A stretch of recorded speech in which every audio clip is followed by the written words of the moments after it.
What? When did that happen?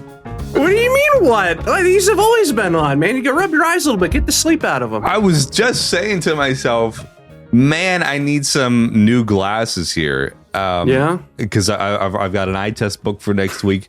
We got Chucky No Toes subscribing tier 1 for 9 months. Hey, 9 months. Thank you so much, Chucky No Toes. And thank you, everybody, for being here. We're so glad to be here for episode 13. How's it going, Mr. KB? Are those the Splatfest glasses? These are, because tonight, I want to say at 8 Eastern, you can get your Splatfest on. So I figured, why not, open the show with my my Splatoon 3 shades, man. Well, we have a Splatoon themed voicemail for today, believe it or not. Should we just get that right out of the way? Yeah, let's do it. Okay. All right. This is a really great one. Here we go. Splatoon themed voicemail. This is sent in by Brandy.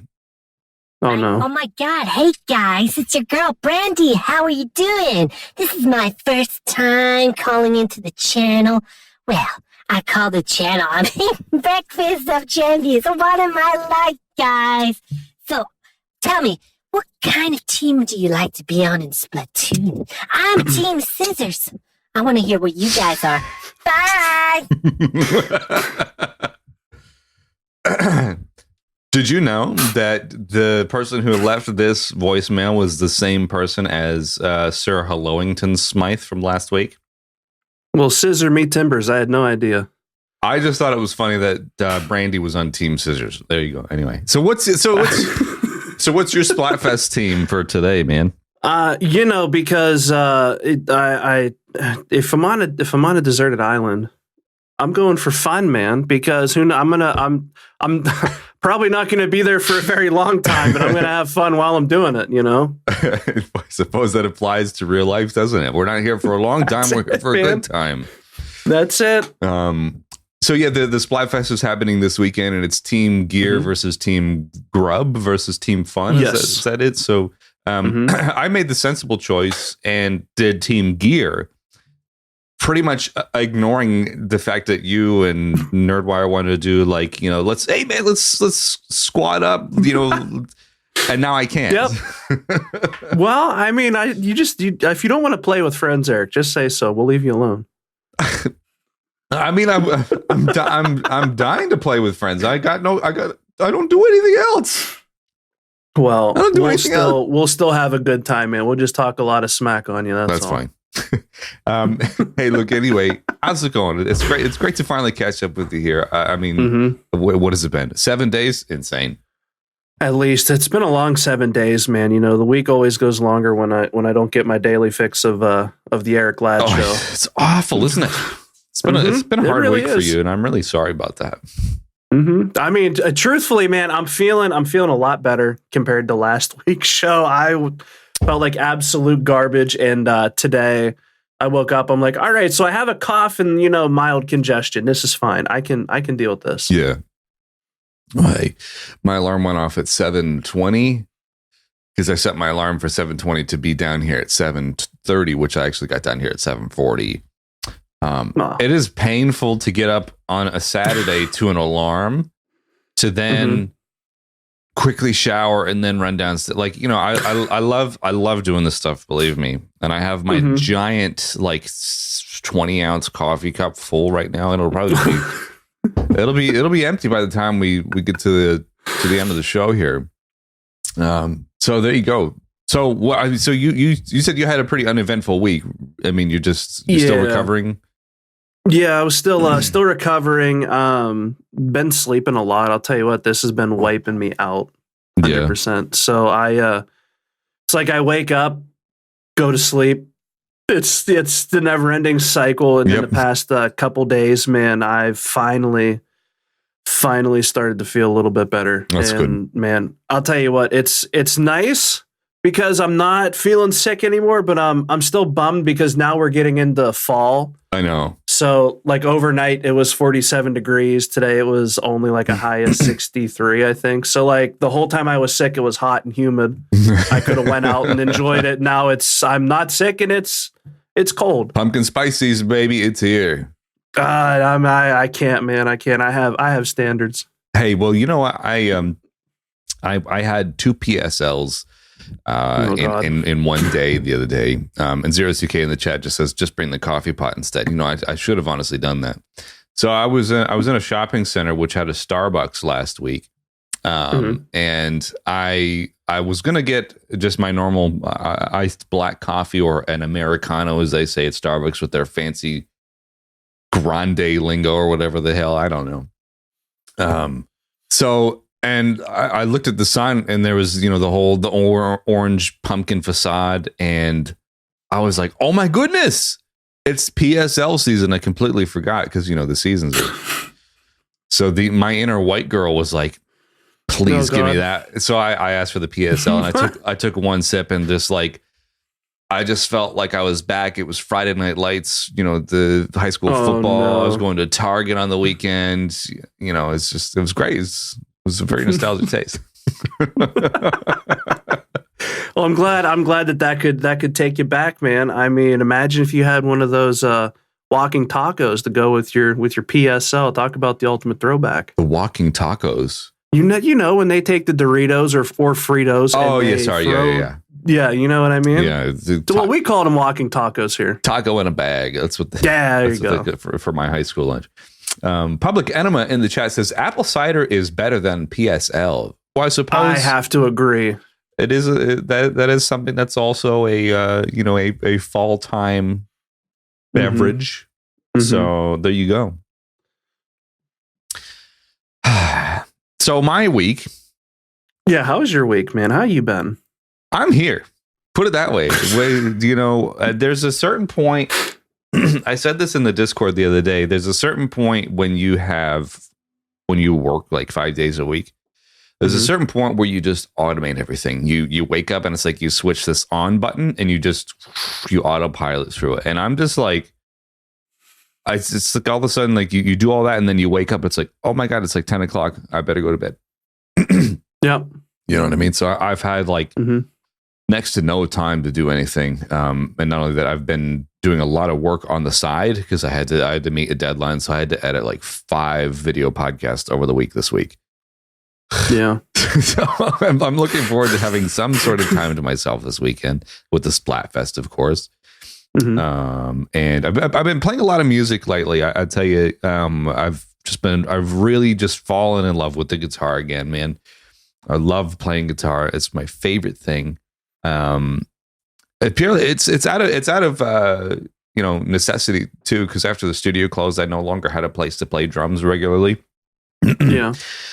So what do I have? I have guitar and bass, and I just gravitate towards guitar. So I'm just playing a ton of music lately. So that's really great. It's very I sound really woo-woo when I say something like this, but it's like really good for your soul. Do you know what I mean? Music is really just for me, music is just that great healer, you know, especially if you've had a down week or whatever like that. So there you go.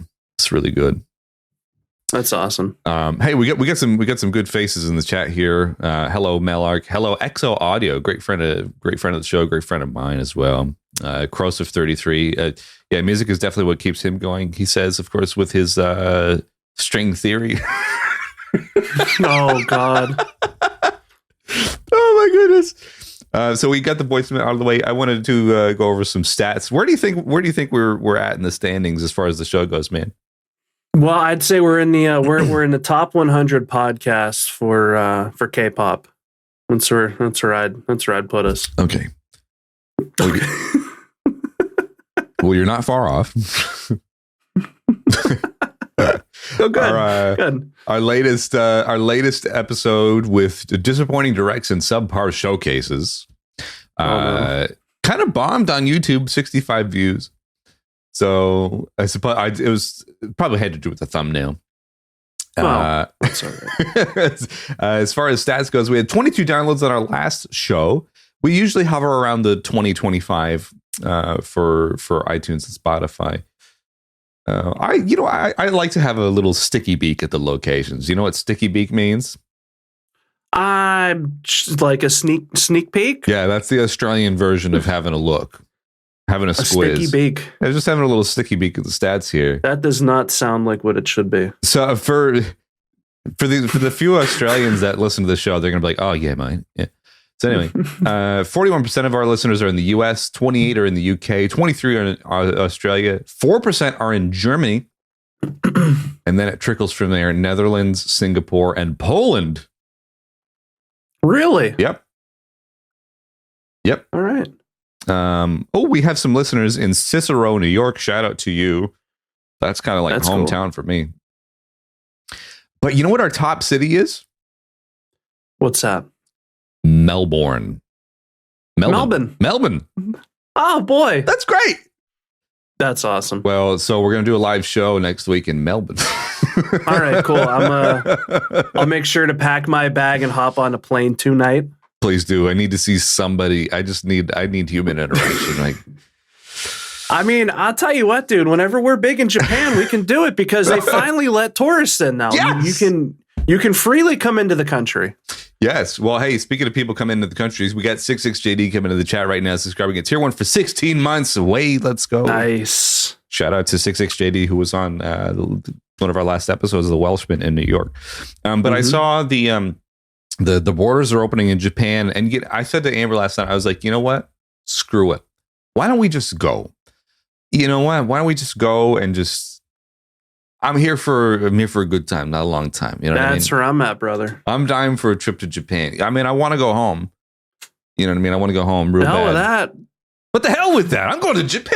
That's what I'm saying, dude. I've been trying to plan something for Japan. So I mean, hey, that'd be great. Let me know. You let me know. Well, you know what I did? We'll tear it up when we went to Japan last.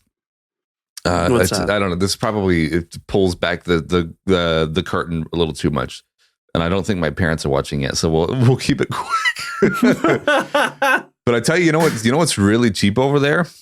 What's that? Marlboro Reds. Oh no! Oh, you can get Cowboy Killers in Japan. Like you can get. I was $3 a pack, dude. Oh my god! So you better bet I was like, would you load up your backpack full of it and you're just walking around, lighting one off of the other? That's the the way to do it. Well, I'll tell you what, man. Japan's open. Let's plan a trip. I'll bring my laptop. You bring yours. We'll set up at a McDonald's in Japan, and we'll do it. We'll do it big. I'm not even kidding. I would do it. I'm not kidding either. You're not kidding? You let me know. You let me know when. We'll figure it out. It's going to take a little longer for me to get there than it is for you, though. It's I think it's about 10-hour flight because that must be nice.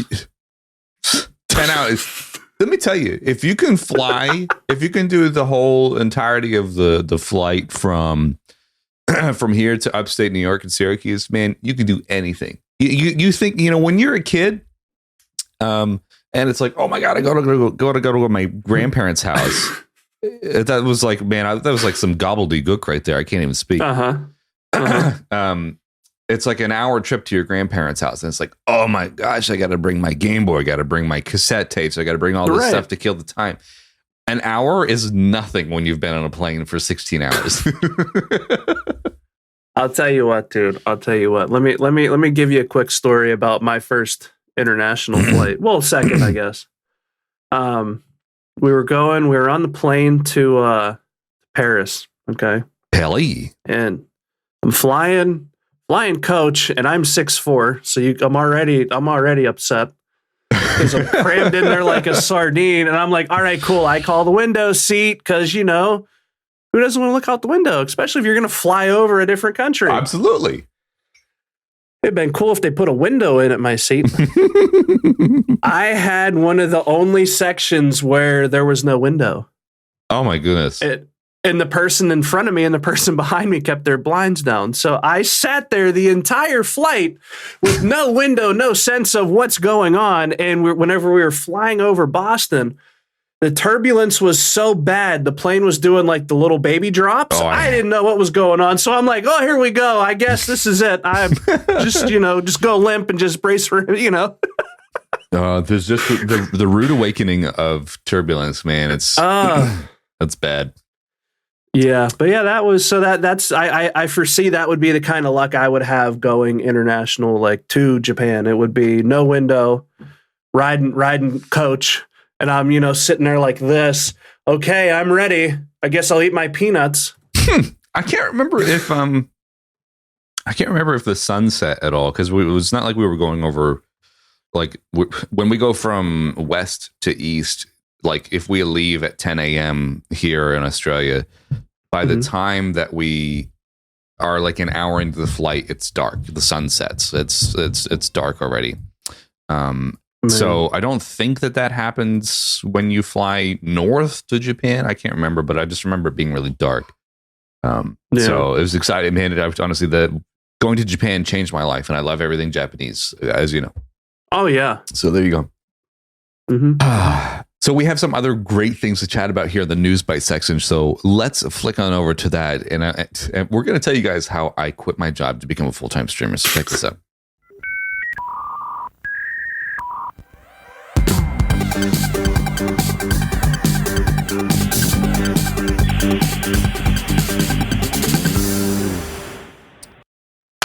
So, you know how we have a great friend that works in the GameStop industry, right?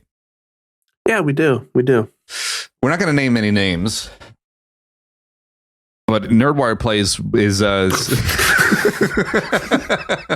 my God. We're not going to name any names, but, you know, that guy Nerdwire. It's his uncle. I saw this. I thought this would be really cool just to kind of quickly hit on the show. And it is GameStop daycare. Have you heard of this? I have not. I mean, I know some companies do have daycare, so you can, you know, bring your kid to work and continue on, you know, with your job and everything. But I did not know GameStop has daycare. I mean, is that where all the wives drop their husbands off? Is that what GameStop daycare is? Yes. No. So there was an article on Kotaku because I typed in gaming news. I was just like, all right, let's just chat about something because I didn't have anything planned. GameStop daycare is a thing, and employees are tired of babysitting other people's kids. So, and it's the article basically says, you know, remember the demo kiosks that we used to be able to play when we were kids. You know, like I used to go to Kmart and. You know, I would never really play them, but I remember seeing the GameCube ones, and I remember seeing, you know, N64 ones, the demo kiosks. But apparently, some parents in shopping centers or just in general are just like, "Hey, here's hey little Billy, here's a game. Just go chill out in GameStop for a while. Mommy and Daddy are gonna go do something." No. So Nerdwire is in the chat right now. I see. He says some days it feels like that. So is this a thing? So are people legit like leaving their kids at GameStop and just saying, "Well, mommy and daddy will be back"? Is that a thing? I mean, I've seen it at my local GameStop, and I always thought it was weird. I'm like, what are these little kids doing in here? Like, where's their parents at? They're just like running up and down the store, pulling everything off the shelves. The people behind the counter don't care. They're like, whatever, let them do what they need to do, get their zoomies out of them, you know? And I'm just like, all right. Like, it's usually like the parents come in and say, all right, I'm going to go next door and like, because ours is next to a Chipotle. So they're like, I'm going to go next door and get our food and wait in line and all that. You hang out here and annoy these nice people. And it's like... I don't know, man. I remember when I was a kid, I would go into Kmart or Toys R Us or whatever, and I'd just take off and go to the gaming kiosk, like you said. Sure. And I would I'd be there the whole time. I'm like, yep, I'll just find me here. But it's really weird. Like that's the like the new thing, like, just go ahead to the gaming store. You'll be fine there. The people will look after you. I'm going to go to, JCPenney or something. Have fun. Oh, JCPenney, man. I love JCPenney. I don't know if it was the way for you, but my JCPenney back in the Schuylkill Mall in Pennsylvania there, which is now closed, it had parquet floors. I don't know if that was a JCPenney thing, but man, it seemed very lush. Anyway, so it's totally irrelevant.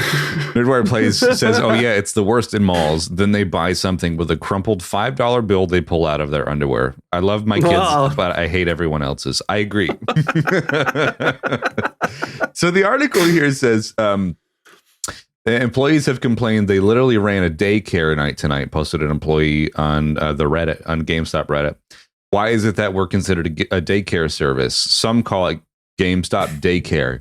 a phenomenon where minors of varying ages are left to roam the racks of games and Funko Pops until their parents come back from shopping elsewhere. Sometimes it means fixing a bunch of carefully organized shelves that just got ransacked. So, yeah, and then there's the article goes on to further elaborate about some people stealing the Switch demo units, like taking Joy-Cons off. God. That's wild. Oh my gosh. So there you go. I thought that was a funny, lighthearted one. So if you work at GameStop, you might as well just get, still work in a childcare center at this point.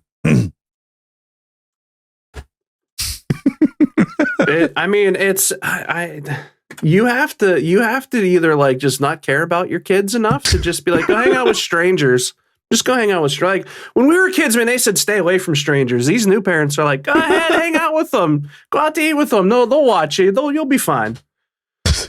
Yeah, I mean, it's a different age today. You know what I mean? There's no way in hell like I'd leave my son at I don't even know. I'll go walk around the pet store. I'm just gonna go have a smoke outside. Do you know what I mean? Like that. Right? No, it's dude, I get it. Oh, it's funny. So yeah, Nerdwire plays. You hate my son? How dare you? How dare? We've got a really quick one. This is the Octopath Traveler one here. Oh yeah. So talk about this. Tell us about this one.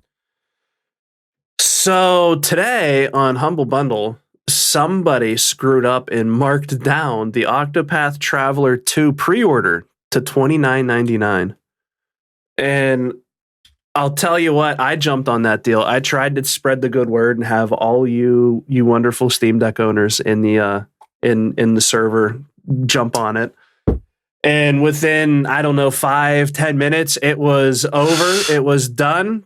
The price went back up to $59.99. I can see how it happens because everywhere else, like on Fanatical, Green Man Gaming, Game Build, I think Steam too, there's a Square sale. So the original Octopath Traveler is $30 on Steam. Is the Square sale? Well, is it still happening? It is still going. Okay. I'll link me to it after the show because like you got it. You're Jonesing, I know. Y'all got any more of those JRPGs? So somebody said, "Oh yeah, Octopath Traveler. Yep, that should be $30." And they forgot there were Roman numerals after that Traveler, and a lot of us benefited. We just have to hope now that Humble Bundle acknowledges they screwed up and honor the $30. So I've already been charged $30, but they could be like, oh hey, here's another here's another $30 charge because we screwed up. So I'm real curious to see how this is going to play out. But I pre-ordered a new game for half off. Nice. So that's a really good deal. So it's not often that you see half off sales for games that haven't come out, obviously, because there's an error there. So I'm glad you were able to capitalize on it because you sent that to me and I was making coffee and I was looking at my phone without my glasses. God, it sounds like such a boomer. I was looking at my phone without glasses here, and I'm just like, Octopath Traveler's on sale for $24.95 or whatever. And I was like, cool, great. I'll have a look at that later. And then I realized when I sat down at my desk, I was like, oh my God, it's the new one. And it's $29.99. And the sale is finished because it was an error and I didn't have my glasses on. Yep. Caught you slipping, man. Oh, I know. Yeah, you'll have to. Public Anime in the chat says you have to pay another $30 to unlock the last 4 characters, EA style. That's exactly it. EA Sports. It's in the game. Oh my God, it sounded just like it. I know. You sure you weren't doing that before? Please, somebody hire me. Please, somebody, please hire him. Get me out of here. But yeah, it's interesting whenever these price errors happen because usually I don't capitalize on them too much because it's like a game I've already paid for and it's like, oh, why am I going to buy it again for $5? Yeah. But like this, I'll absolutely pre-order a new game for $30 and then wait for it to go on sale physically for Switch and, pick it up for $30 again. Yeah, it makes sense. I mean, like, double dipping. I think we talked about last week. It was Tales of Symphonia. So like that went on sale. It was $4.50. It was $4.50 down from like, I don't know, whatever, $30 Australian. So I was like, of course I have it on GameCube, but I've got a Steam Deck coming. We're going to talk about that here in the main topic section. But there you go. So how I'm going to pay for my Steam Deck, however, this is a really good one. And this was almost the topic of the show, but we didn't really discuss it for some reason. I don't know why. Just this is what happens when you don't have any time to do anything. Well, so did you know that I'm quitting my job to become a full-time streamer? I heard rumors, but I don't. It was the same guy that leaks the Nintendo Direct stuff. He was mentioning that this guy Eric Ladd was quitting his job to be a full-time streamer, but I didn't put any weight behind it. So Twitch recently announced there's a new pay scheme for all their content creators. If you're an affiliate, it's 50-50. So Twitch takes 50% of your earnings, you keep 50%. There are some partners that have a 70-30 split, so they get 70%, and Twitch/Amazon keeps 30% because Twitch is owned by Amazon, their parent company. Mm-hmm. And people are pissed. So am I actually quitting my job to become a full-time streamer? I'm crazy enough to do it, but no, I wouldn't. I can't do it right now. So Twitch streamers are pissed that Amazon is taking more of their money for reasons. So this is a change that is affecting a vast majority of creators. So like I said, they had a special 70-30 split for content creators who grew their viewership while most streamers had the 50-50 split. So when it's, one of those things, like I don't know how many Twitch payouts you've had, but it's defeating when you look at the numbers. It's like, oh, I could have earned this, but instead I get this. You know what I mean? And they I don't know if it's in the US, but in the Australian region, they lowered the payout to $50 per month. So you had this payout window, this threshold. So originally you had to make over $100 to get a payout. Now it's 50. So because I don't know if the Twitch numbers have been down, but I can tell you my Twitch payouts have certainly gone down probably by like 80%. I'll tell you what, man, I'm pretty jealous of the $50 thing because Twitch, an American company, rolled out the $50 payout everywhere else in the world except for their home country. That's insane, isn't it? Yep. So it's wonderful, that you get supported, but at the same time, the company is like, go pound salt. Good luck. That's ours. We might give you a little bit of it whenever you're, you hit what we think you should. And it's like, thanks, man. Yeah.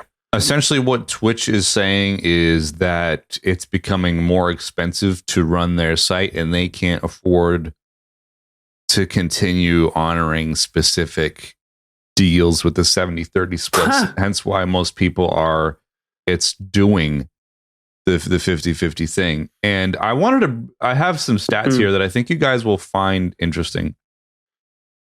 Yeah, I know, but can't afford. It's just becoming more expensive to run the site. I mean, think of, okay, so I see this every time in my as soon as I go on twitch.tv, there's always the hot tub streamers. There's always the top one that was like banned from Twitch and then came back, which was I think Amaranth or whatever. So this is somebody who does 10-hour streams in hot tubs or whatever. Like, imagine the thousands of dollars of revenue that they are getting Twitch. Yeah, 02K says, I wish I had $1 billion and say I can't afford something. Well, you figure Amazon being one of the biggest companies out there, they rent a lot of their servers out to other companies. The company I used to work for at one point in their life, they were using Amazon servers. So it's like, you can't tell me you don't have enough because you have multiple revenue coming in to maintain servers for other corporations. So it's like, what, like, is it, do you have to spend more money on a new server farm? Is that what this is about? Like something just doesn't smell right there. And I noticed something was off too, because I think it was, it was my birthday stream and everybody was like, oh, let's donate bits, whatever, which is great. Yeah. But I didn't realize that Twitch actually takes a cut of that for bits. So you have to like overpay in order to actually reach the amount of bits. So if I was to I think it's 200 bits for me is like $7.99. So it's like really expensive. And I think there's an iOS tax as well. So if you're using Apple phones, you pay extra for that.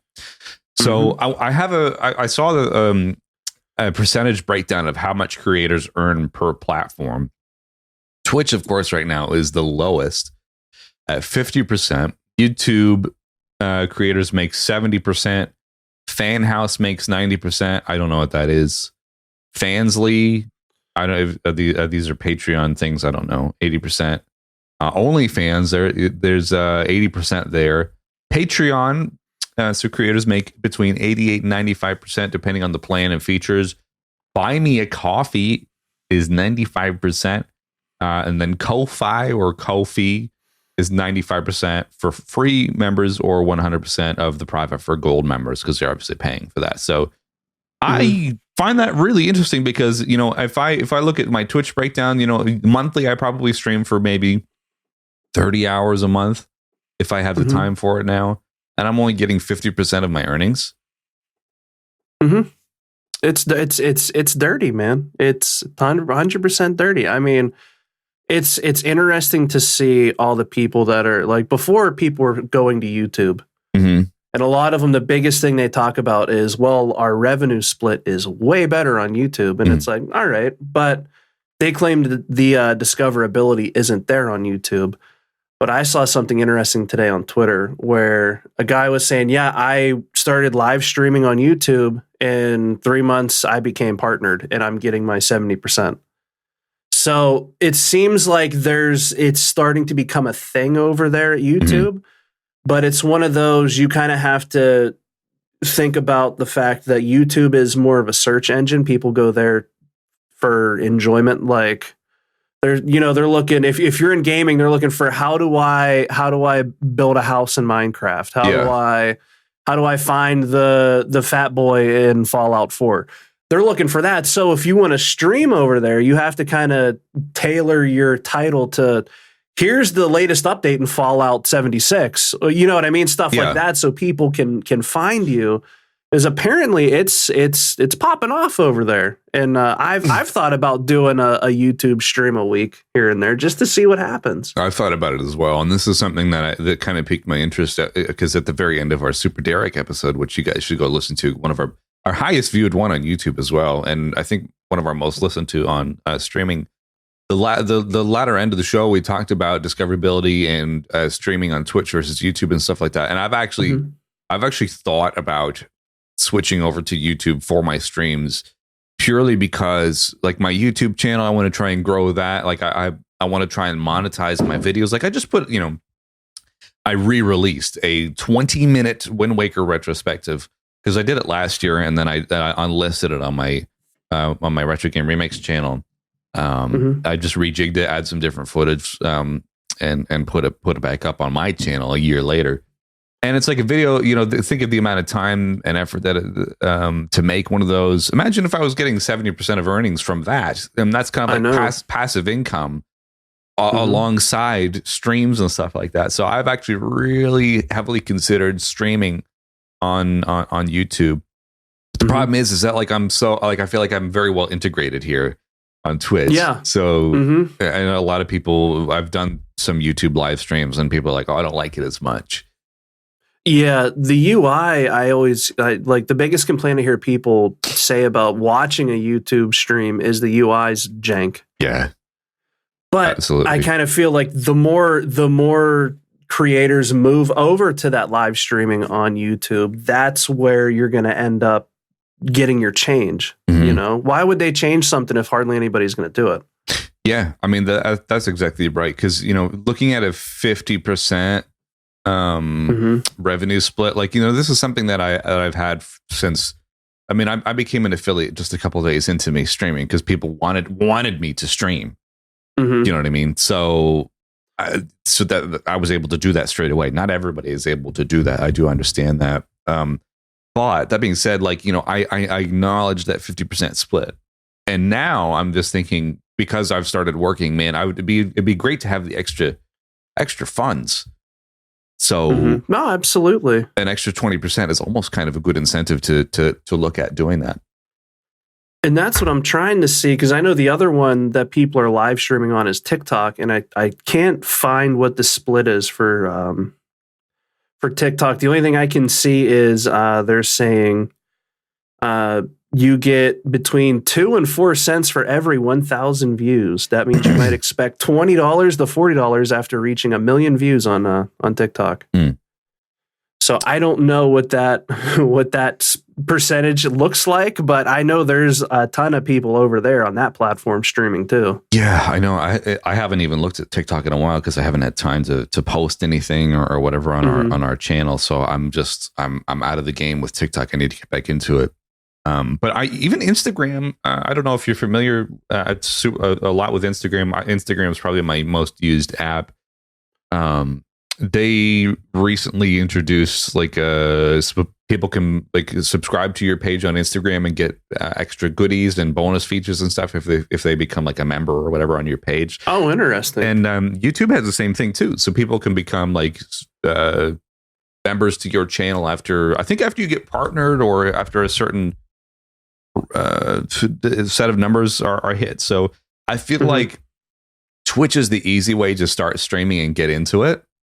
But I feel like for longevity purposes, I don't know if it's really the platform that we want to be on.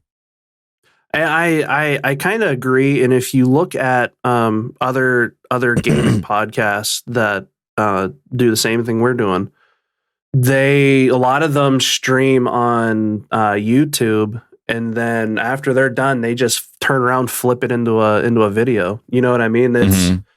It makes sense to do it, but it's I don't know. Like you said, it's easy to get going on Twitch. It's easy to get people to just tune in at random on Twitch. Yeah. But man, I'll tell you what, that 70% does sound pretty good on YouTube. It does. Like the nice thing is when you make a Twitch account, they say, all right, here's what you're gonna do.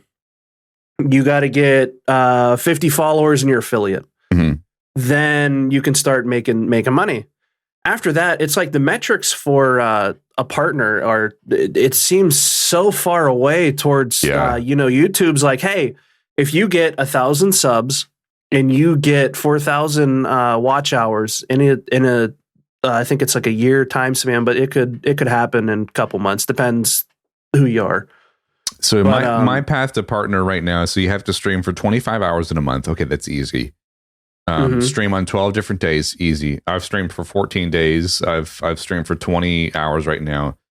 You have to average 75 viewers. So I was at the point a couple of months ago where I was around 28 to 30 viewers, and now I've dipped down to below 20. So it just seems like an unachievable number. It's like, how do you get to that point where you grow it more? And especially discoverability, now that they've changed hashtags and tags and stuff on Twitch.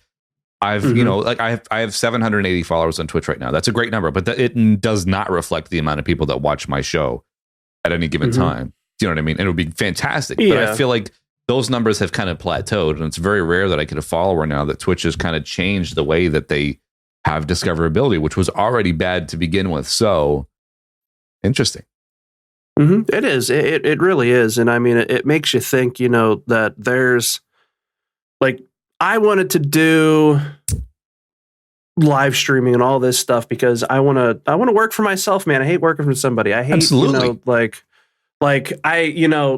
I'd rather work with somebody and let's hit the same goal than let me put more money into the corporate fat cat. You know what I'm saying? So like that's where I'm at with it. But it's like, man, it's hard to think that there's.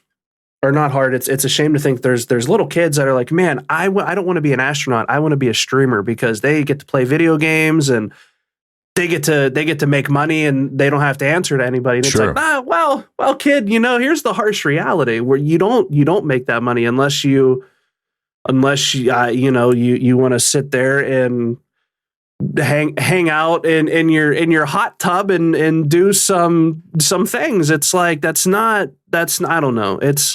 See that all that stuff has ruined streaming for me personally because, like you said, little Billy wants to become a streamer because he's seen Ninja or Dr. Disrespect or whatever. Yes. Like you only see the ones that are the huge ones that are in the successful ones. You don't see, I see somebody right now on my follow channels. They're live with 3 people. That is the majority of Twitch streamers. You know what I mean? A lot of people that watch this show stream as well. And I love to support you guys. And I'm in your streams as often as I can because I want to support. I want to give that extra number.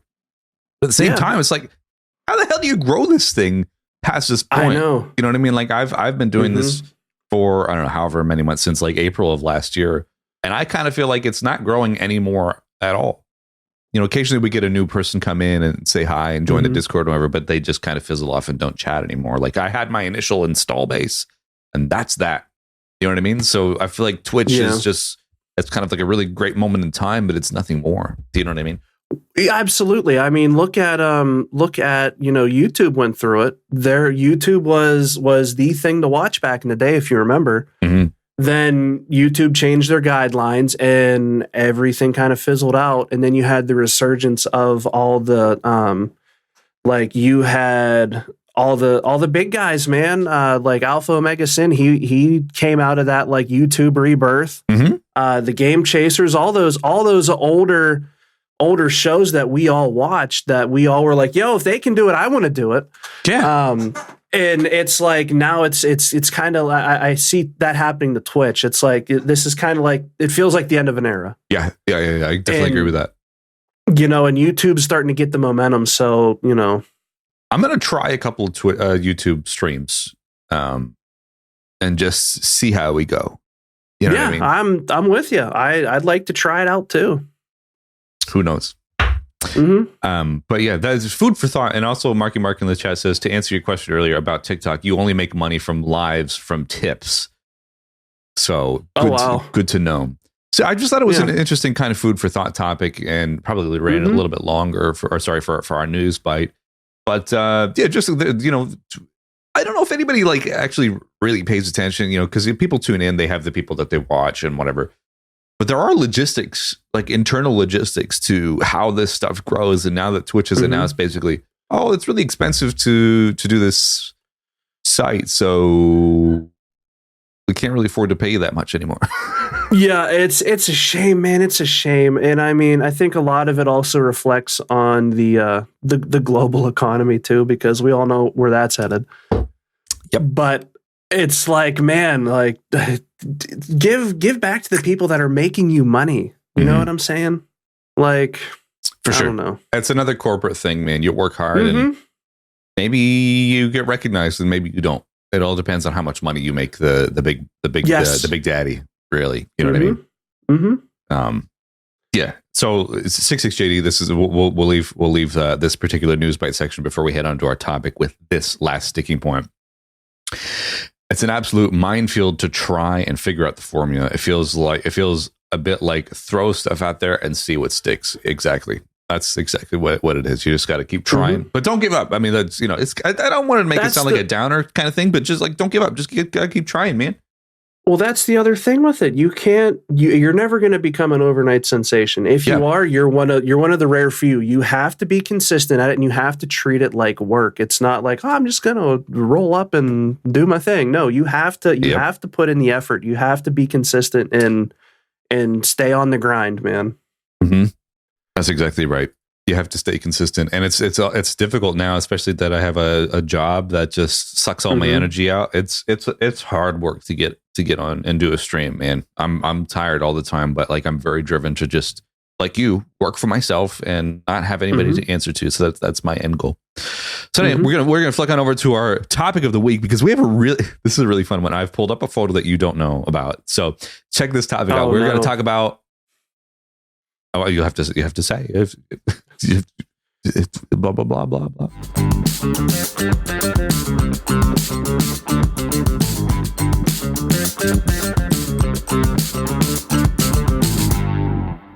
Did you know that Soulja Boy was the first rapper to own a Steam Deck?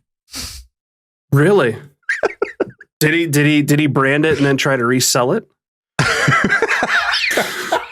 That's a deep cut, right? Oh my God, I have one of those too. I have a Soulja Boy console. Look at it. Look, it's right there. It's in front of your eyes. No, it's gone. Now I'm gone.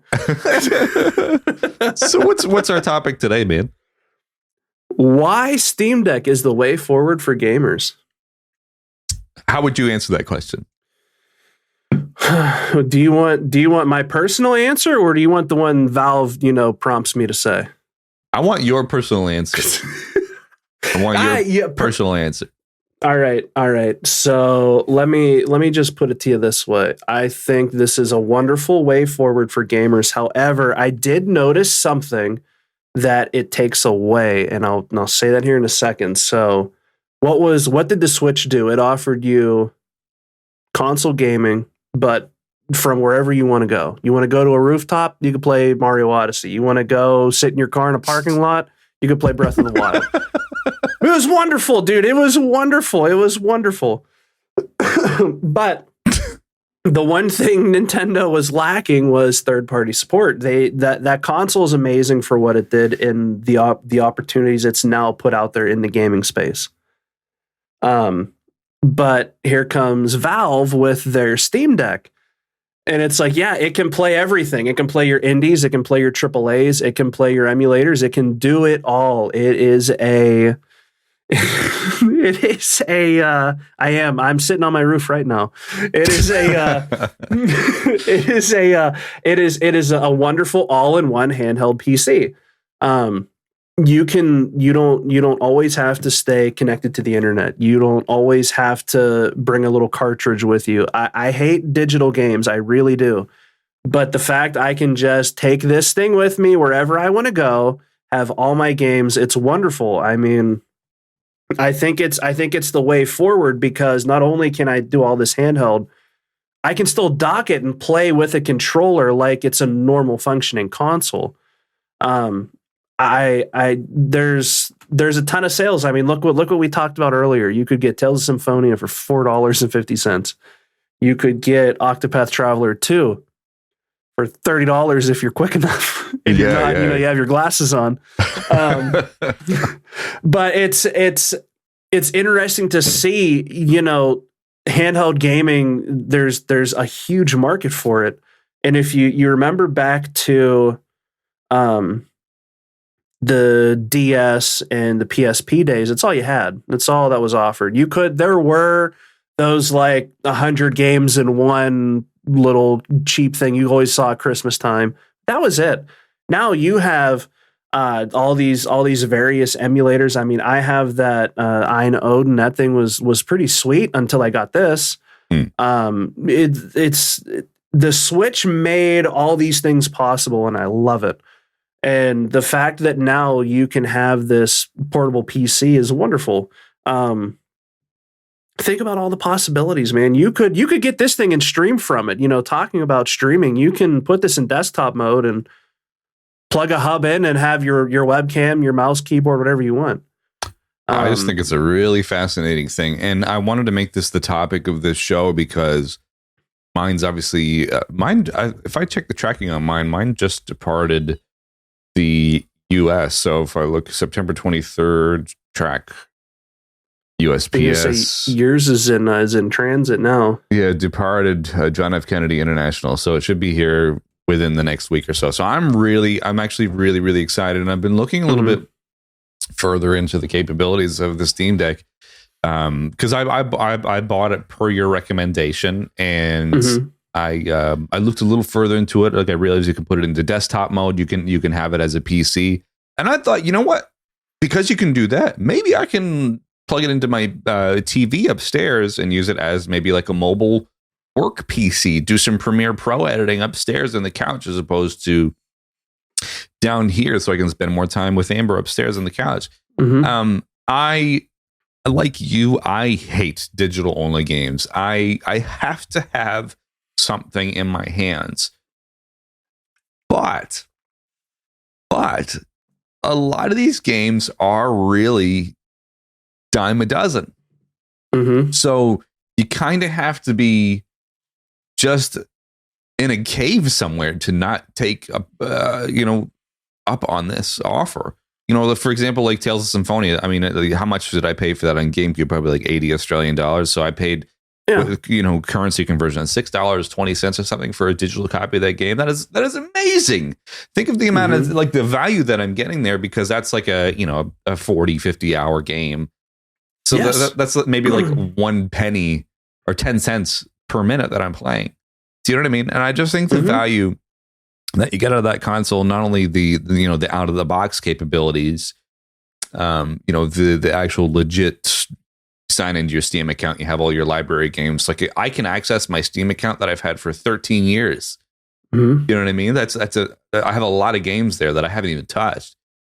And if you want to look at it from a preservationist purpose with emulators and all that stuff, it is quite literally, I don't have my hands on it yet, but I think it might be my go-to gaming machine other than my Switch. You could do remote play with your PlayStation 5 too. You can tether it in there. I watched a video on that the other day and it looked pretty seamless. Like, what can this thing do? I'll tell you what, dude, when I helped 66JD set his up, the one thing that I wanted to do was add the PS5 capability on it. Yeah. It's cool. I don't have anything on PS5. I can't play on my Steam Deck, but to have the option, it's great. You can have xCloud on it. I mean, I know Pitt in the chat said, you have the software and the hardware freedom of a PC and a console form factor. And let me tell you, dude, today when I was streaming, I played a game called, I think it's Trombone Champ. Oh, yeah, that's a new one. Now, that doesn't have controller support, okay? That is a mouse and keyboard. Like, they recommend mouse and keyboard to play that. Oh, okay, yeah. So, here's how I did it. Obviously, this has trackpads if it's going to show up. Yep, there you go. So, that trackpad there is the one that's supposed to be your mouse. And your left mouse click is the trigger button. Yeah. So what I did, it has gyro. So if you touch the trackpad or if you put your thumbs on the top of the thumbsticks, you can do gyro controls. So what I had done, set up my gyro. So I just hold it and then I'd go up and down for the pitches and then use the trigger button to do all my clicks. Interesting. There's so many ways you can manipulate the buttons and set them up the way that you want. That like the one game I remember playing, V Rising, does not support controller, and the devs said they never will. However, on Steam Deck, you can have every button press a different keyboard press. You can also go further. So if there's something where you have to hold like Control, Shift, and F or something like that, you can stack your commands, and then you can make them toggles and all kind of stuff. So it's wonderful because you can finally play how you want. Excuse me, and I say that as in, if like for me, I don't like to click in on any handheld. It's kind of like a habit because the Switch has those little dinky Joy-Cons or joysticks. Everything else that was a handheld machine that had some sort of a joystick, they were all like, they felt cheap to click, like you're gonna break it. Sure. This has full analog sticks in it, so you shouldn't have an issue. Oh yeah, these are full controller analog sticks. So what I do is, because in my mind I'm like, oh god, I'm gonna break it, I just set the clicks to one of the back buttons. So like I can play what's comfortable for me, and that's what I like. Did you replace your analog sticks? Melark in the chat says that as well. I did. I put the Gully Kit sticks in it, so I'm running the Hall sensing sticks in here. And that's the other thing, man. You can it's a PC, so you can it's all modular in there. You can swap out the the SSD.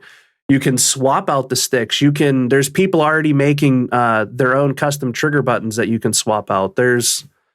Sky's the limit, dude. I mean, this thing is wonderful, and I would love to see Valve continue to support this and to give us a second iteration. I'd say 5-6 years down the road. I think from what I remember, the Valve came out with the Steam Deck with the ability to like kind of open it and repair it yourself, because all the parts that you can put into that are, I think you can buy on iFixit, which is a really great site for if you want to tear down something. It's a step-by-step guide. I have the iFixit toolkit.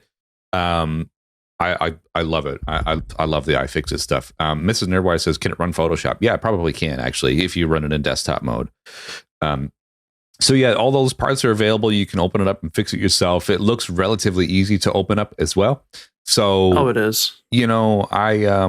I just think it's a really cool thing, and I think for longevity purposes, like there are going to be different iterations of it. I was watching a video, like somebody compared like the first batch of Steam Decks to like the second batch that's like been shipping throughout the year, and like colors are slightly different. I feel like the screen looks slightly different as well. Like the LCD looks a little bit darker and stuff like that. So I think that they're slowly going to update it as production goes along. Oh yeah. Me personally, like the only thing that I'm down about on the Steam Deck, and this is just me being spoiled now, is it doesn't have an OLED screen rather than it because it has an LCD. So your blacks will look gray and all that stuff. But I mean, that's just me being, that's my first world problem. Well, here's the other thing. You were saying that they have like different screens in them, and you've been used to an OLED because you play primarily handheld when you have time to play. You can put plugins on here, and a lot of them, there's a ton that people make that enhance the colors or they do color correction on here. So you can get deeper colors or truer colors with the community made plugins. You could do themes on this. You can get a plugin to actually do different themes. There's one, people have been making custom start screens. The one I saw today was the Seinfeld one. It was instead of it saying Seinfeld, it said Steam Deck, and it had that like the funky bass, and then it rolled right in. Yep. And then it rolled into their home screen. So there's a ton you can do. It really makes you think like, wow, I could have been playing PC games from a long time ago and had a better library now because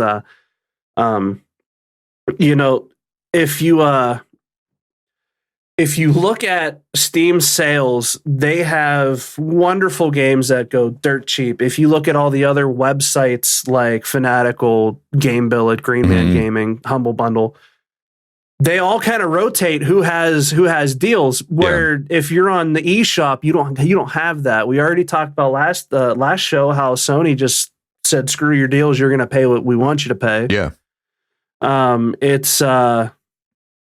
It's really interesting to see. The only downfall is though, when you play handheld, a lot of the story stuff, like for me, if I play story games, Mrs. KB loves to watch those. She would rather watch me, like sit there, watch me play the story game, or, help me out and look up like, okay, you need to go here. You need to do this. Yeah. She co-pilots a lot, which is wonderful. Since I've been playing on Steam Deck, she doesn't get that anymore. She kind of is like, True. Oh, all right, I guess you're going to do your thing and I'm just going to go watch TV. Yeah, we had the same thing before our son was born. I would sit there and play these long games, and I think the last one that Amber really liked to watch was Dragon Quest XI with Sylvando. Okay. If anybody's played that game, this is my Sylvando impersonation. Oh, honey. Great. It's hilarious. Oh my God. So anyway, it's a really cool console. And I say portability, but I ain't going anywhere. By portability, I mean, can I play it in bed? That's what I mean by portability. And then you can dock it. It's similar to the Switch thing. But PC gaming has always turned me off because it's just like, I need to build a specific high-end gaming PC or mid-tier gaming PC to run the games that I want to play.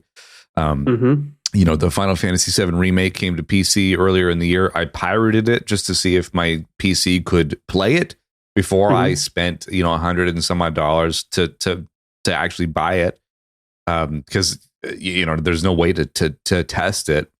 I mean, my PC could run it fine, but a lot of these newer games they're called Steam Deck verified now, so you can actually play them on your Steam Deck. And I think, just like you said, having that handheld thing allows me to access my library of PC games that I otherwise would have just sat there. Do you know what I mean? Like, it's just the idea of sitting at your computer to play games is not something that I do, because I rather sit at my computer to do work or play music or whatever, and then go upstairs to go chill out. I do need to have that separation between work and play. And I think the Steam Deck is a really great tool, a really great caveat for that. Is that the right use of caveat? I don't know. I'd say so. I mean, I 100% agree. That was why I was always against PC gaming. I'm like, yeah, but you PC fans, you know, you have to sit at a desk all like for hours on end just to play a game. Like, why would you want to play hunched over when you could sit on your couch with a controller? For sure. You know, plate of pizza, nachos, whatever. You got your Baja Blast next to you. You're having a Baja Blast. Yeah. It's that like that's what I want to. I want to game and be comfortable. I do not want to sit there at a computer for longer than I had to, man. When I was working, I would sit in front of a computer for, you know, 8+ hours. And the last thing I want to do is log off from work and then go, I guess I'll sit on my computer for another 5 hours, you know. I mean, I could do it, and I have done it before, especially when, you know, before I got my full-time job, you know, I used to have Mondays and Thursdays where I would sit and stream, and then after my streams, I would sit and edit stuff. You know, I would work on content and stuff, and this is the reason why I haven't had a lot of time to pump out content, because I don't have time. But I would, you know, personally, I would gladly sit at my PC from the moment I wake up to the moment I go to bed. But I don't always want to play games here. I like to sit. I like to sit and kind of like sink into the couch and just, you know, transport to a different world. So I think that you asked me last week what the first game I was going to play on my Steam Deck was. I think it'll actually probably be Tales of Symphonia. I'm really, really jonesing to play that game, and it's not far off. So I need to order a screen protector, and I need to order a case, like a transparent, like clear case, just to protect the actual body of the Steam Deck. I think you can get both of those are like $20, $30 on Amazon. Yeah. So and it comes with a nice plush case anyway, which is a really great idea for shipping the console. So I just think, you know, when the Steam Deck was announced, I was like, I don't care, whatever. PC gaming sucks. But now I'm like, you know, maybe my eyes weren't as open as they should have been or could have been. And I honestly, you know, we've made jokes about you getting like, you know, paychecks from Steam and Valve and stuff like that. But legit, I mean, if it weren't for you, man, you've turned a lot of people onto the Steam Deck, and I mean, you should be rewarded. if you look at it, a lot of the people that I've talked to were primarily console gamers. I myself, dude, the Steam Deck came out and I said, why would you want this, man? What are you going to do? Pull out your Steam Deck and then hook up your mouse and keyboard to it on an airplane and just sit there and play your World of Warcraft? But then, like, I started to think about it. I'm like, well, wait a minute. I could play, like, one of my most played PC games is Sims 4. And the only way you're going to play that mobile is if you have a laptop. And we all know laptops get hot, man. Yeah, they do. You don't want to sit there with, like, you can do it, but then you end up putting a pillow under it, or you're like, I'm over it, man. My lap's on fire. Or, you know, if you're playing on your with it on your stomach, man, it's I love that. It's comfy, but yeah. Exactly. So, like, it was kind of like, well, if I can play Sims on the couch while watching a movie, like, sign me up. For sure, yeah. That opened a whole other thing, and that's part of why on my YouTube I've been featuring just whatever games I have on here. I'm showing you. They do run there. I have supported games. I have unsupported games. I've seen that because every couple of days you're like, your last one was Shovel Knight Dig on YouTube. I have one today. It's Tiny Tina. Yeah, I mean this is great. And people are looking those games because I myself looked up on YouTube Tales of Symphonia Steam Deck, Chrono Trigger Steam Deck, and people are out there putting those videos out there. And it's just giving the customer confidence. Like, okay, if I spend my hard-earned money on this thing, are my games going to run? And more often than not, is yes. I mean, you know, some PlayStation exclusive games that recently came over to PC are running. You know, you got God of War, you got Horizon, like those are running fine. They're running wonderfully, man. I could tell you, Spider-Man runs great. They just announced Miles Morales is coming soon, man. They said this fall. Well, today was, I think, first day of fall. So, I mean, we're there. I just was reading an article that said Sackboy's Big Adventure's coming. So it's kind of like we're at this point where it's going to be, do you want like what do you want to play on? Do you want to play on your PlayStation, or do you just want to play on your Steam Deck? I mean, ever since I've gotten it, I haven't really touched my PlayStation because I can play all that stuff handheld. I honestly haven't played a PS5 game in months, and I don't even own PS5 games anymore. And I'm just thinking, because I wanted to buy Like a Dragon. Like, do I buy that on PS5? So, and then remote play on my Steam Deck, or do I just buy it on Steam and then dock it? Well, I mean, let me tell you this thought I've had. You've played Live Alive. Mm-hmm. I want to play it. I'm waiting for it to hit Steam. I would rather play it where my experience is going to be top tier. Like I don't mind playing my my games at 30 frames. I don't mind it. On Steam Deck, I don't mind it. On Switch, I do, because the quality, it might be, a stretch to get something to 30 frames. Look at Cult of the Lamb. Mm-hmm. On Steam Deck, man, there's a lot going on there, and it held it at a solid 60. It's amazing. I've heard the Switch version, if you played it in handheld, you had a little more performance to get to that 30, but it would still lag when there were more enemies on the screen. You play it in docked, you were getting even worse frames. So it's like, I never used to be I never really used to care much about that stuff, but after having played Monster Hunter Rise on this thing at 60 frames, give me more of that. This is the stuff Nintendo should be doing if they don't already plan on doing it in the future. There's a good point here. DJ Bob says in the chat, PS5 is sinking down to C tier for me, and I actually like the Xbox Series X better. Well, this is the amalgamation. Is this a correct term of gaming here with the Steam Deck? Because you can run Game Pass on it through whatever the xCloud or whatever you said. So and I know they're working on ways to officially support that. So Steam Deck could single-handedly kill Xbox for me. And it could. I've been looking at maybe getting a Series X or something. Mm-hmm. But Game Pass just makes sense, and most of the games that I probably won't let them play, like in the chat, Like a Dragon is on Game Pass right now too. You may be able to play it through cloud gaming on Steam Deck. So okay, great. $15 a month and play Like a Dragon. Awesome. I'll do that for sure. So this is what I'm saying. This is why I thought it would be an interesting topic to discuss, because a while ago we talked about the future of gaming is VR. No, it's not.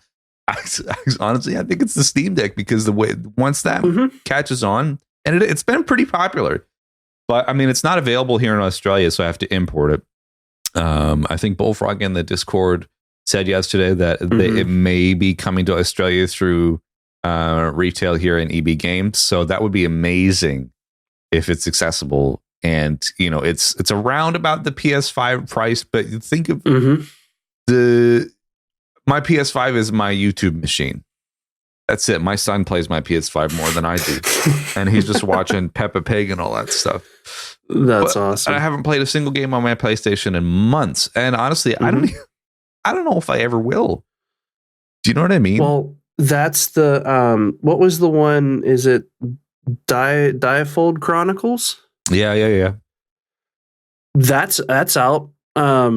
I originally was like, all right, cool. That would be something I'd want to play on Switch. But now I'm like, I'll play the demo on my Steam Deck this weekend in between Splatfest and probably grab it there. It's a shame, because I want the physical collection. I want those physical games. But at the same time, I'd rather have a better quality of life where that's going to, you know what I mean? The longevity wise. I have big apologies to 66JD in the chat, because we're, not only do we smack talk Sega, but we're smack talking the PS5 right now. But I hate to say it, but considering the hype for the PlayStation 5, I have one and I wanted one and I loved it. And the first game I played was Final Fantasy VII Remake Enhanced for PS5. That was great. That's awesome. And it's like, okay, now what?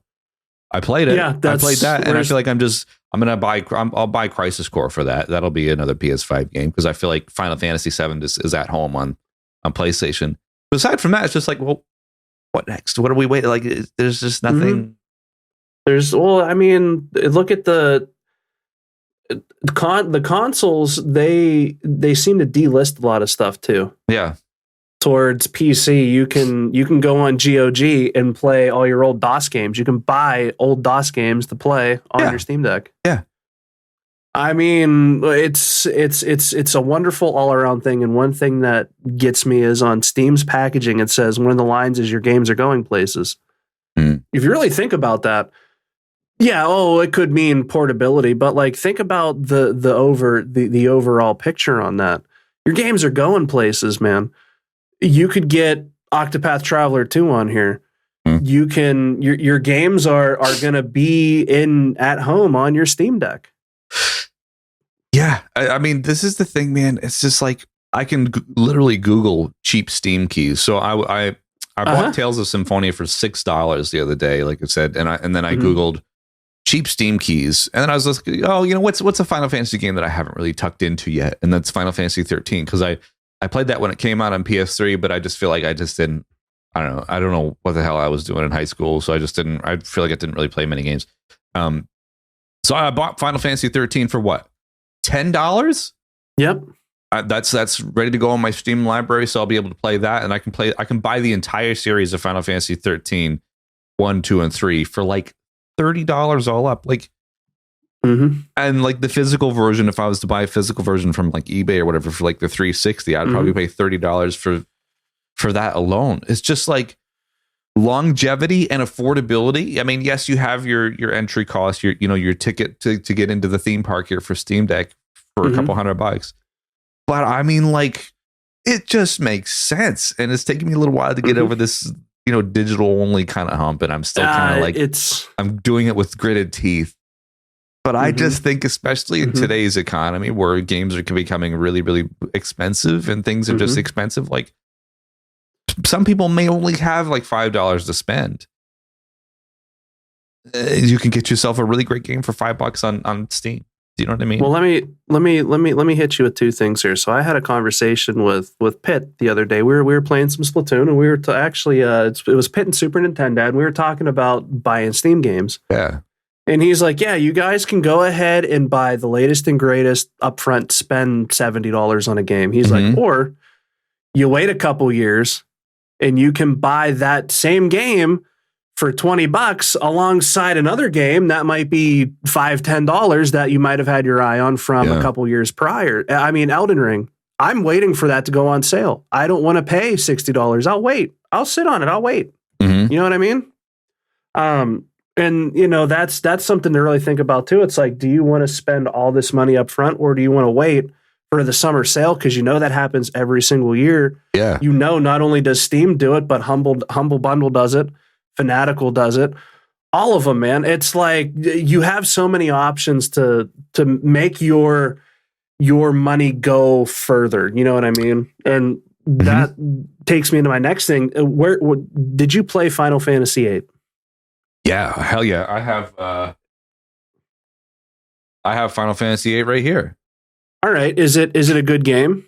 Yeah, it's a fantastic game. I love it. A lot of people say it's not as good because it's obviously, the predecessor was Final Fantasy VII, but I love this game. It's a great game. Music is awesome. Well, you can buy it brand new on Steam, and you can mod it to make it all the new enhancements like you can for Final Fantasy VII. Can you do that on your PS5? Can you do that on your Xbox? This is the thing, dude. And I remember you, because you played the Final Fantasy VII remake did you play it with the enhancements? I did. Okay. It was wonderful. So yeah, you have the original Final Fantasy VII, which was really great, but it hasn't aged very well. Sorry, Final Fantasy VII. You can play it. It looks great for 1997. Awesome. It hasn't aged super well. But I was playing it with all these graphical mods and stuff, which are exclusive to PC. These are fan mods. And this is the thing as well, the longevity and community support around specific games just makes some things makes more sense. I could get the Final Fantasy VII Steam port on my Switch. Cool. Or I can, just re-download the Final Fantasy VII on my Steam Deck, do all the Seventh Heaven mods, and have the game run at 60 FPS widescreen now, because they have a widescreen mod for it. different sounds, like environmental sounds, textures, character, like everything is completely redone. So it's a brand new experience, and I can play it handheld. I mean, come on, dude, this makes sense. I'll tell you, dude, Chrono Trigger's on sale right now for Steam, and I'm thinking about grabbing it there just for all the updates and enhancements they added to it. Mm-hmm. I would recommend it. I mean, for me, Chrono Trigger is always going to be best played on a CRT. Absolutely. Not only that, I also looked on YouTube over the week, Steamdeck on CRT. There's only one video, and the guy's, I don't know, whatever. It's really weird, but you can do it. So I'm just thinking, hey, all these games right here, I've got several $100 worth of PS1 games. Don't even ask me how much Klonoa is. Don't. But I could easily make about $1,000 for these games that I'm pointing at right here. You know what I mean? All these older games, like it's just. I'm such a boomer, man. I love my physical games, but at the same time, I know, so do I. But at the same time, you can get Chrono Trigger for like I think $10 right now. I know. With all the enhancements and everything that you would want to do to play, and not only that, you can still mod Chrono Trigger to take it even further. So it's like, you know what I mean? It's bad. It's bad for the wallet, but at the same time, if you wait, you can get your games cheap. Yes, I know. That's the thing, especially for your newer games. I mean, like I wouldn't. I'm not the kind of guy to pay brand new price for Elden Ring. I want to check it out, but I don't want to spend $100 on a game that I know I'm probably not going to like. So, like DJ Bob said, I might pay $10 for Elden Ring. Yeah, me too. Like throw away $10. I'll try it for a couple hours. If I don't like it, or if it's too hard, then whatever. I spent $10. I got an hour of enjoyment. It's fine. There's worse things I can spend $10 on for an hour of enjoyment.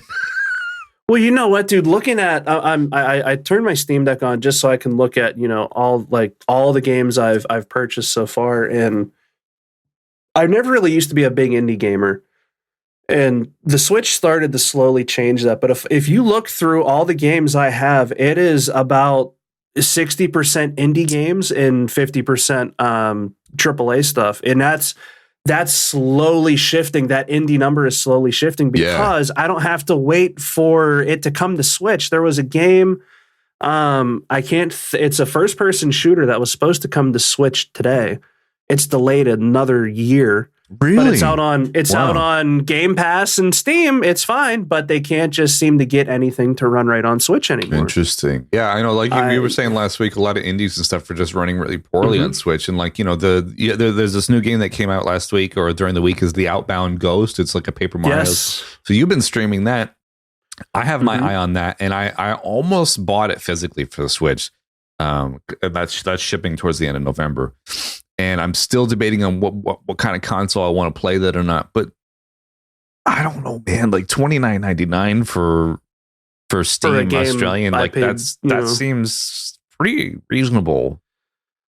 I mean, I paid I think $15 for it. Yeah, and you're getting hit with a Switch tax when you want to try to play it there. For example, Chrono Cross Radical Dreamers Edition was, I think, $30 digital. I paid $80 Play Asia for the physical one because I had to have it. Man, right? Well, I mean, you can look at it. You can look at it this way, though, dude. Like earlier in the show when I said Octopath Traveler 2 was $30. Yeah, I jumped on that. Now I have that game that I can play. And I don't have to sit here and go, all right, well, I'll add it to my collection and that'll be it. Eventually I want to get it physically, don't get me wrong, but I would rather have it cheap. Obviously, who wouldn't? But the fact that like a game like I find more enjoyment with RPGs in handheld mode anymore. I used to like to have them on the big screen, but it's like, man, I'd rather sit here and play the thing handheld where I can just lock it and walk away and set it down. That's it, Yeah, this is the thing is like, I last year I wanted to buy from AliExpress a PS2 portable. And what people do is they take a somewhat widescreen LCD and they cut the guts of PS2 Slim into a 3D printed shell. And I was almost kind of justifying like $700 price tag for that. Whereas Steam Deck, you got that, you got 360, you can even do PS3, you could do everything under the sun. You could even do Wii U. I mean, if we don't even look at the Steam store, if you want to look at like preserving games and stuff like that, I mean, or emulating, you can, there's that whole ethical debate or moral debate about emulating and stuff like that. But whatever, that's aside from the point. This is just stating what you can do with the Steam Deck. And it's just absolutely insane, the possibilities that particular console has. So I it took me a little while to get there, but I understand why you are such a champion for this console, because it's a no-brainer kind of thing. It is. It's a no-brainer kind of thing. Everybody calls it a Switch killer, but honestly, I call it the Xbox PS5 killer, because think about it, man. Where do Nintendo games play the best? On Nintendo hardware. Sure, yeah. So why not have two consoles? You have your Steam Deck for all your big, power-hungry AAA titles. Yep. And you have your Switch for Mario Kart, Pikmin 6, whatever, And you also have your Steam Deck to play Wind Waker HD, because that's never coming to the Switch. You can play it via your Dolphin emulator, and you can play it better than the Switch could probably play it too. Well, let me tell you this. You can not only on your Wii U emulator, you can fully emulate a Wii U by sending the signal to your TV via your dock. So like for me, it's right here. It's a Best Buy brand Insignia iPad dock. This is for an iPad. I can plug this into my TV and into my Steam Deck, and I can have the main game screen, just like a Wii U. I can have it on my TV and have the gamepad be for my inventory and stuff. Or I'll do you one better. If you have a Chromecast or a Roku or some cast capable device, you can install Steam Link. And you can no wires, so you can use your Steam Deck as a controller, and not even use a dock. Is there? Have you done that? I have, and how's the latency? There's a setting you turn off, and the latency is that of xCloud, and for me, I've had none. I don't know, man. I think we're at the point now with tech and gaming where it's kind of like, we don't need to necessarily be looking at Microsoft, Sony, and Nintendo as the giants of gaming, because there are other brands that have been trying to get in there. And I think it was a no-brainer move for Valve because they started with their whatever they had, like the Valve controller, and then they had like a Steam Link that you could play your Steam library on your TV, but that didn't really take off. But I don't think it's fair to say that the Steam Deck is a Switch killer. I think it's something that can coexist with your Switch. Yes. But the Steam Deck is an everything else killer. And that's exactly what I've been saying. It's not, I'd rather have let's say hypothetically, you're like, yeah, man, let's meet up and do a vacation. Cool. All right. Yeah. I know I'm in my bag. I'm bringing my Steam Deck and I'm bringing my Switch with a handful of games, and that's it. I don't need to do anything else, because it does everything, Yeah. Yeah. I mean, that's what I'm saying. Like, I can tether my PS5 to it via local, because, if you have your PlayStation 5 plugged in via Ethernet, you can do your whole network porting thing, and then you can do it that way. And like I said earlier, the videos that I've seen, it's incredibly flawless how well that works. And it's, man, I kind of almost don't even need my PS5 anymore, considering the games that thing can play. I mean, 66JD can agree with this. When he, is not at home near his PS5, he can connect to the Wi-Fi and still access his PS5 like he is at home. It's insane. How nice is that? You know what I mean? Like, you can't do that on a Vita. I'll tell you that right now. You can't do. And I love my Vitas. This for sure. Yeah. And you can't do that. I mean, you sure can't do that on a Switch. Not even a hacked one. You can't do that. So like this thing, they've made something. The only thing that I worry about is how long they're going to support it for, just from their track record of everything else. You know, they come out of the gates swinging, and then they're like, all right. But I kind of feel that this thing has been so successful. It's had the following that it has. I mean, it's insane. They would be dumb to just be like, all right, everybody, it's out there in the wild. We're done. We'll see you in 4 years with the next iteration. Yeah. Like, I feel like this is something that they're going to actively keep going with. Yeah, I think you have to. Like, you know, it's different when Valve releases like Team Fortress 2, and then it's just up to the community to continue to have that game on life support. Whereas this is an actual hardware thing that they're responsible for now. And I think they realize that. And it's not their first foray into the hardware thing, but I think it's their first foray into something that was really starting to pick up steam as part of the joke. But absolutely. But it's for real. I mean, like I bought one, and I am not a PC gamer at all, and I don't convince. I don't. You know, it took a lot to convince me to get it, because I almost bought a lesser handheld for pretty much similar money, and you convinced me to go otherwise. So this is why I thought it'd be an interesting topic for today, because, you know, Steamdeck I really think is the way forward, and I don't even have my hands on it yet. But you're foaming at the mouth, man. I could tell. I'm excited, man. You know, I am on the hype train, and it's not this like, you know, throwaway hype. Like, you know, for example, like I want the new iPhone 14 Pro in the deep purple color. Cool, whatever. I can live without it. You know, I can live without that, because I already have, you know, my 12 mini. Yeah. You know, there's that hype that Apple gives me every year. But Steamdeck is just like on a whole different level, because it's like this is going to transform the way that I play and access the games that are already in my library that I've already paid for over the years. And, you know, if you don't even have to go with your Steam library, you can use your Epic Games. And Epic Games, they always have free stuff available. Yeah. You can play your Epic library. You can play your GOG library. There's ways to play your Ubisoft stuff. Sorry, I can't talk. Ubisoft. Ubisoft sauce. You know, give me a side of that Ubisoft. But you can do everything. And the fact that, you know, for Microsoft say, yeah, we want to work with Valve to try to pull a better version of Game Pass on here. What's that tell you?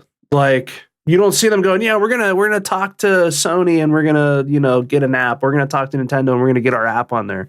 No, they're like, no, we're gonna work with a company to do this. And if you look at the competition, like, what is it, Aya Neo? That's a $1,400 console.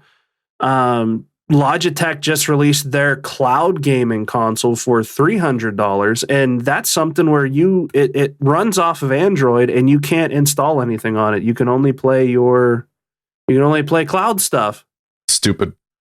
Like, I'm sorry, who has internet? You know, that who's to say some college kid's going to be around Wi-Fi all the time? No, definitely not.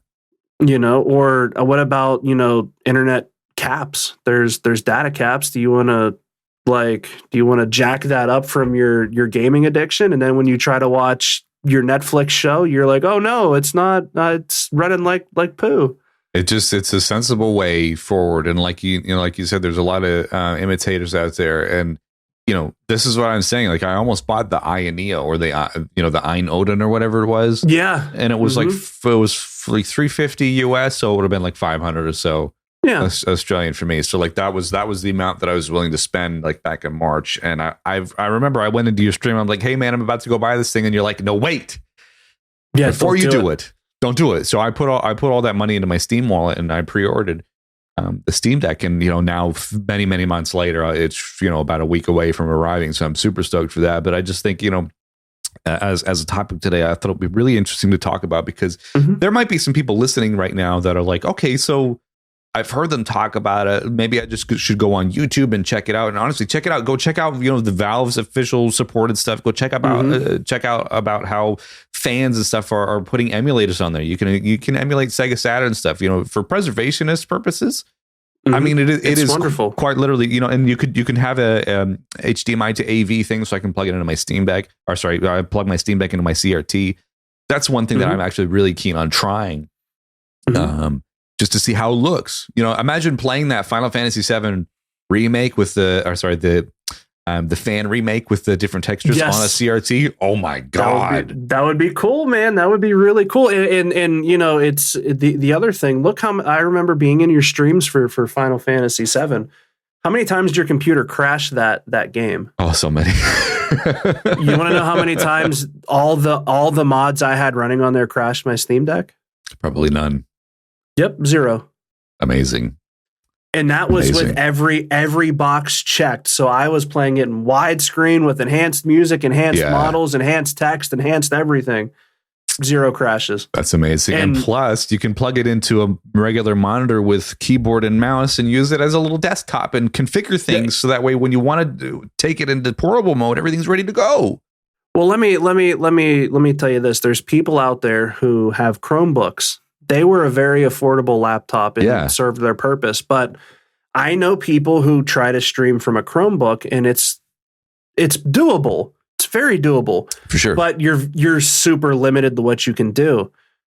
Get a Steam Deck, man. There you go. You can play your games whenever you want to stream. You just go switch into desktop mode, and you're good to go. You can stream like you have a full PC right there. I'm gonna try that because all you need to do is grab your USB-C dock, and my camera, and then my Go XLR Mini. That's all I use for streaming, and that plugs into OBS, and I have all my scenes and stuff ready. Yeah. So assuming that, or you could even use like Twitch Studio or whatever, Twitch Studio Beta. You can do that. So I want to try streaming off of it just to test, because if I can do that, then I can stream upstairs with a capture card plugged into my Steam Deck. Because the capture card and stuff does all the heavy lifting anyway. So I don't know, man. I think it's going to change the way that I do things, not only just gaming, but maybe computing, streaming, all this other stuff. The only thing that to me at first was a little like, oh no, here we go, is it runs Linux. It runs a version of Linux, and a lot of people are Windows users. Yeah, I'm one of them. I had a Mac, and that thing, just quit getting updates. So I put it away for a rainy day when I want to get nostalgic and look at all the things I have on it. But like I'm now learning Linux, and it's not scary. It's not scary at all. It's not different from Mac, because Mac is a Unix based thing. You know what I mean? So Mac and Mac OS and Linux are more similar than Windows is. So you know what I mean? It's nothing to be scared of. Linux, I think Linux is an open source thing. You know what I mean? So there might be a little bit of hurdles and stuff like that. But if you're tech savvy, like you and I are, it's not hard to wrap your head around it.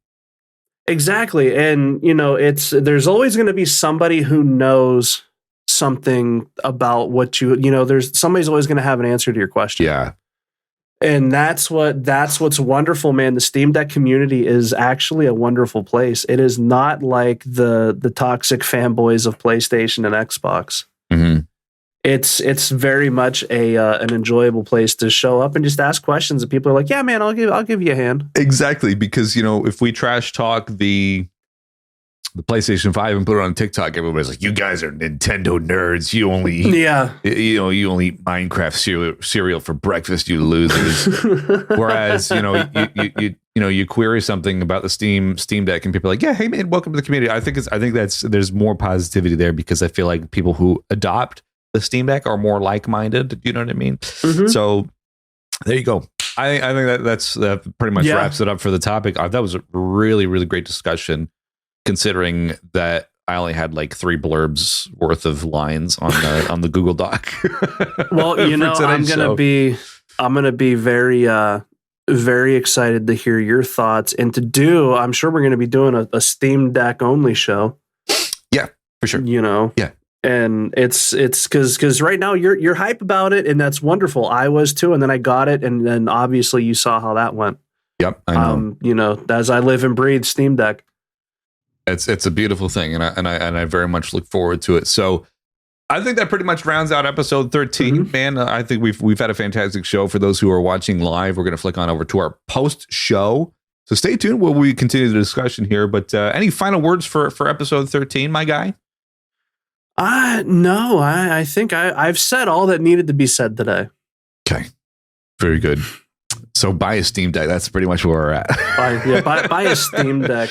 Help me get that fat check. Buy a Steam Deck. So if you managed to watch this far on YouTube after the fact, or if you're listening on Spotify and iTunes, please give us a thumbs up or subscribe, leave us a rating, leave us a review on iTunes, because obviously that stuff helps us grow. Last I checked, I think we were at 14 5-star ratings on Spotify, which is really great, considering we really only just kind of started a couple months ago. So we're at 15 5-star ratings right now on Spotify, which is really special. So thank you everybody for supporting and listening and watching the show and stuff like that. But if you're watching live right now, stay tuned, because we're flicking over to our post show.